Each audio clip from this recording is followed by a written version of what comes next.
Jadi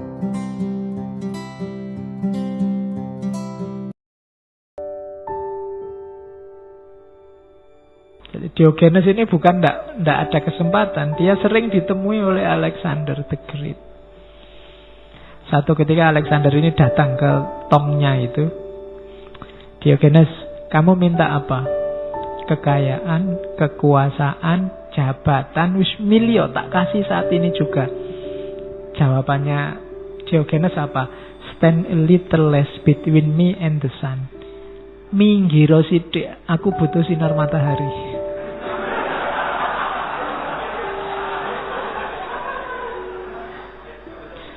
Jadi dia cuma butuh sinar matahari. Sampean ngadeg di depanku malah ketutupan, mataharinya minggir.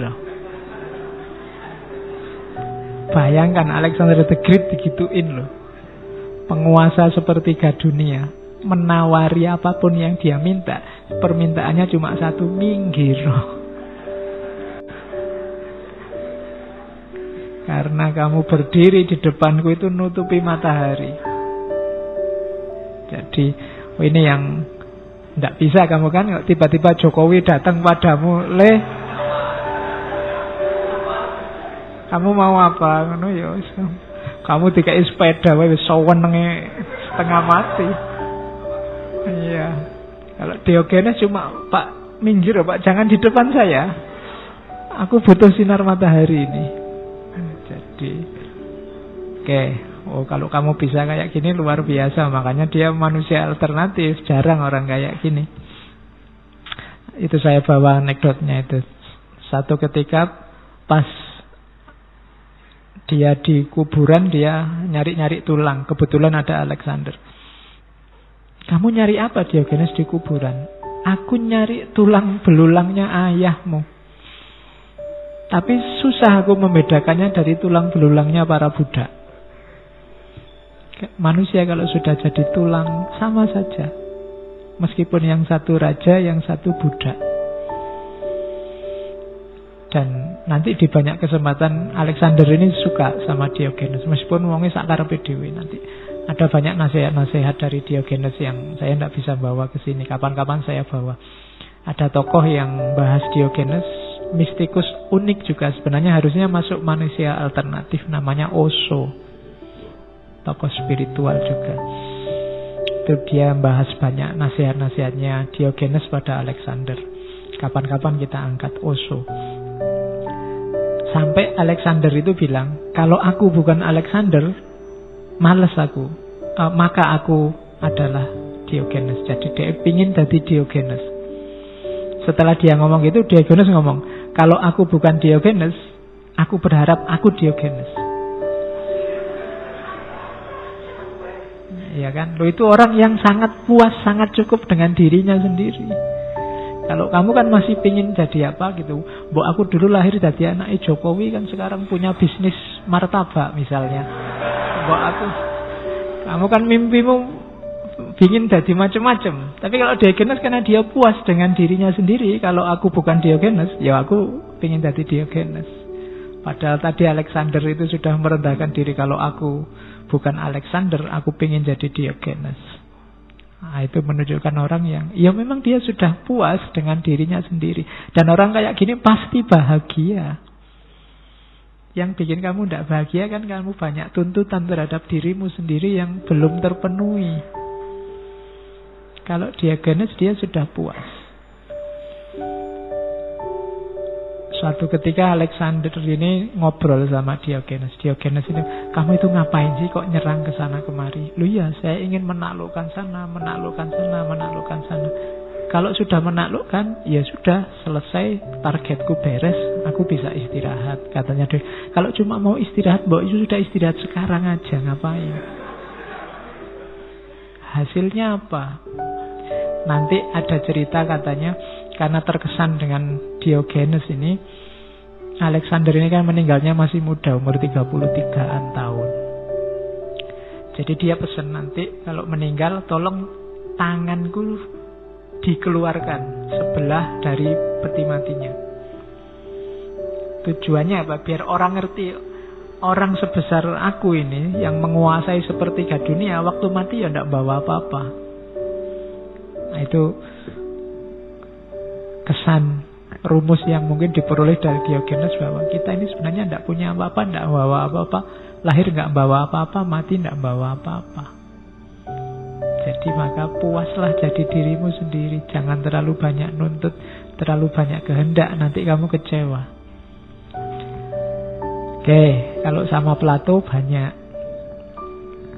Diogenes ini lucu, di buku Filosof Juga Manusia saya sebut beberapa itu. Plato ini satu ketika pernah mendefinisikan manusia adalah binatang tanpa bulu yang kakinya 2. Diogenes saat dengar itu terus pergi ke belakang nyari ayam terus dicabuti bulunya. Ya. Jadi katanya Diogenes, nah inilah manusianya Plato. Oke.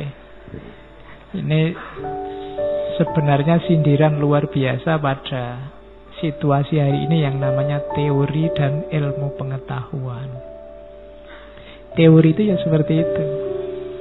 Melihat manusia, dirumuskan versinya. Tapi kalau dicermati lagi, tidak selalu teori itu nyambung dengan realitas. Jadi anekdot itu maunya ke situ. Saya bilang tadi belajar Diogenes itu ya belajar dari kisah hidupnya yang isinya anekdot-anekdot. Dan jangan dikira orang seperti Diogenes itu tidak punya kebanggaan, tidak punya yang ya kebanggaan versi dia sendiri. Makanya suatu ketika dia diundang makan sama Plato, ke rumahnya lihat bantal bagus-bagus itu, diinjak-injak sama Diogenes. Wah, inilah kebanggaannya Plato, tak injak-injak sekarang. Katanya Plato sambil senyum, ya, dengan kebanggaan, kesombongan versi Diogenes. Jadi dia punya kebanggaannya sendiri sebagai manusia, meskipun manusia yang tidak punya apa-apa. Kalau Plato membanggakan bantal-bantalnya yang indah, Diogenes membanggakan kebebasannya untuk menginjak-injak bantal. Nah, makanya katanya Plato, ya dengan kesombongan gaya Diogenes.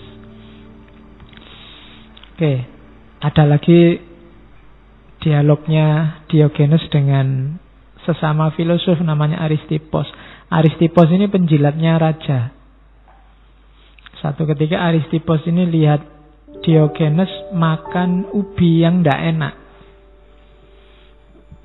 Jadi sayur-sayuran yang tidak enak. Katanya Aristippos, kalau kamu mau belajar mengabdi pada raja, kamu tidak perlu makan sampah seperti itu. Dijawab oleh Diogenes sebaliknya, harusnya kamu belajar makan sampah seperti ini, biar kamu tidak harus menjilat raja.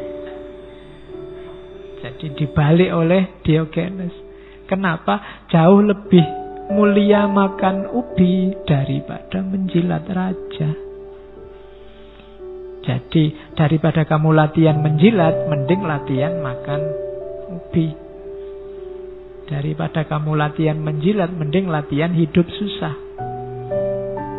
Nah, itu rumus dari Diogenes. Tidak sembarangan orang bisa kayak gini.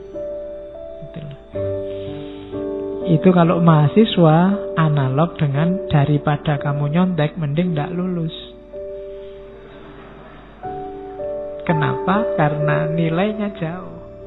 Mending kamu latihan sabar tidak lulus-lulus daripada curang, mendekati dosen, dan macam-macam. Jadi sudahlah, latihan saja hidup susah daripada mengkhianati prinsip-prinsip yang kamu anggap baik dan benar. Nah, itu nasihatnya Diogenes pada Aristippos. Satu ketika ditanya Diogenes, kamu itu kok ngemis terus, tujuannya apa sih? Katanya sudah cukup dengan dirinya sendiri, kok masih minta-minta? Loh enggak, aku minta-minta itu untuk ngajari orang. Ngajarin apa? Ngajarin orang biar murah hati. Ya. Ya. Jadi Murah hati gimana? Katanya enggak, untuk ngajari orang, untuk menunjukkan gimana caranya membelanjakan uang yang baik. Jadi kalau kamu dilatih sedekah, dilatih memberi, itu kan ya ngajari. Yang butuh bukan yang kamu beri, tapi kamu yang memberi. Kalau kamu sedekah, kalau kamu membantu orang, coba kamu renungi yang benar. Itu jangan-jangan yang butuh bukan orang yang kamu bantu,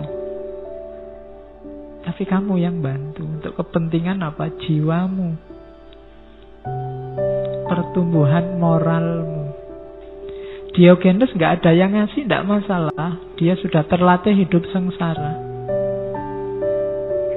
Tapi orang yang ngasih dapat pelajaran murah hati. Ini koyone lucu, memang gayanya Diogenes lucu, tapi maknanya dalam.